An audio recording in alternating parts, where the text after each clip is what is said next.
গুৰুত্বপূৰ্ণ সিদ্ধান্ত ল'ব বিচাৰিছে যে অহা 2025 বা 2027 বৰ্ষৰ নেশ্যনেল গেমছ অসমত অনুষ্ঠিত কৰিবৰ কাৰণে আজি কেবিনেটে ইণ্ডিয়ান অলিম্পিক এছ'চিয়েশ্যনক অনুৰোধ জনাব আৰু তাৰ কাৰণে কেবিনেটে সিদ্ধান্ত লৈছে যে অহা 25ত যদি পাৰে 25ত নহ'লে 27ত 2025 বা 2027ত নেশ্যনেল গেমছ অসমত অনুষ্ঠিত কৰিবৰ কাৰণে অসম কেবিনেটে আজি অনুৰোধ জনাবৰ কাৰণে ইণ্ডিয়ান অলিম্পিক এছ'চিয়েশ্যনক অনুৰোধ জনাবৰ কাৰণে সিদ্ধান্ত লৈছে।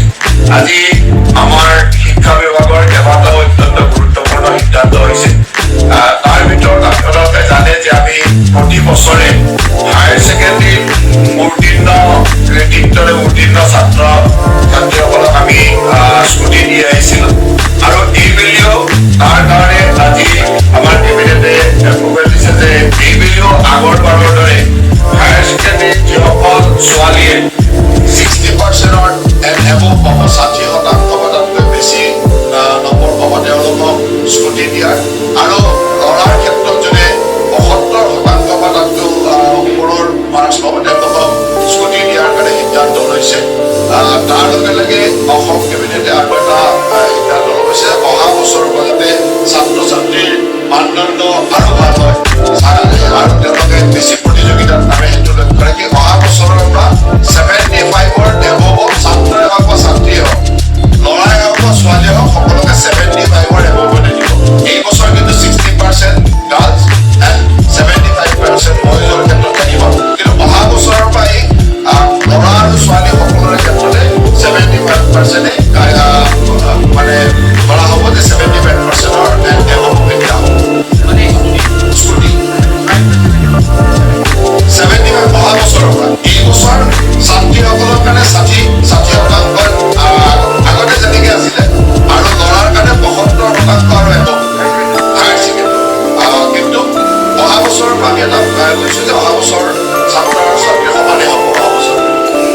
তাৰ লগে লগে আপোনালোকে জানে যে আমাৰ চৰকাৰে এইবেলি প্ৰায় টোটেল 3,78,000 ল'ৰা ছোৱালীক ক্লাছ 9ৰ ল'ৰা ছোৱালীক এইবাৰ চাইকেল দিয়াৰ সিদ্ধান্ত লৈছে, যাৰ কাৰণে অসম চৰকাৰৰ কেবিনেটে আজি 167.94 প্ৰায় 168 কোটি টকা অনুমোদন কৰিছে।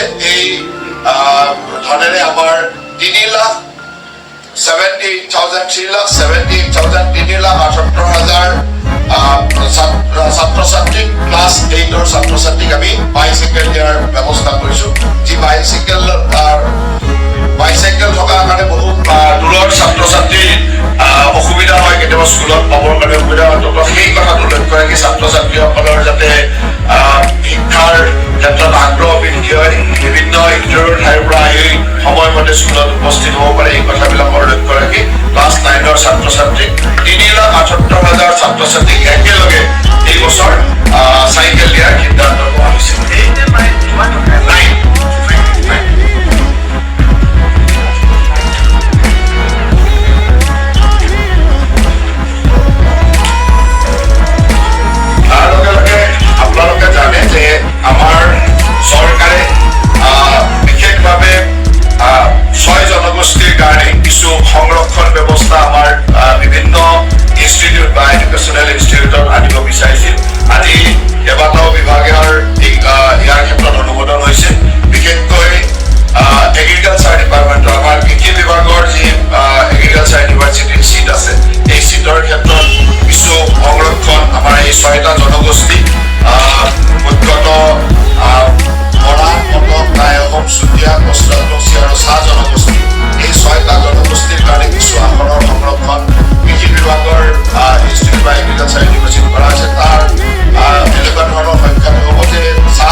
ৰাজবংশী জনগোষ্ঠীৰ বাবে 6খন আসন, টাই অহোম জনগোষ্ঠীৰ বাবে 4খন আসন, চুতীয়া জনগোষ্ঠীৰ বাবে 4খন আসন। এই ধৰণে এগ্ৰিকালচাৰ বিভাগত, কৃষি বিভাগত এই ধৰণৰ সংৰক্ষণৰ কথা চিন্তা কৰা হৈছিল। ঠিক তেনেদৰে আমাৰ স্বাস্থ্য বিভাগেও আমাৰ BSc নাৰ্ছিং এণ্ড ANM GNMৰ ক্ষেত্ৰতো এই একেই ধৰণৰ সংৰক্ষণ ব্যৱস্থাৰ কথা চিন্তা কৰা হৈছিল। আৰু তাতো BSc নাৰ্ছিং স্কুলবিলাকত আমি BSc নাৰ্ছিং স্কুলত টাই অহোমৰ কাৰণে এখন, চুতীয়াৰ বাবে এখন, বৰাক জনগোষ্ঠীৰ বাবে এখন, মটক জনগোষ্ঠীৰ বাবে এখন, পোষ্ট ৰাজবংশী জনগোষ্ঠীৰ বাবে এখন আৰু চাহ জনগোষ্ঠীৰ বাবে দুখন। BSc নাৰ্ছিঙৰ ক্ষেত্ৰতো এনেধৰণৰ সংৰক্ষণ কৰা হৈছে। ঠিক তেনেদৰে ANM ট্ৰেইনিং স্কুলবিলাকত আহোম জনগোষ্ঠীৰ বাবে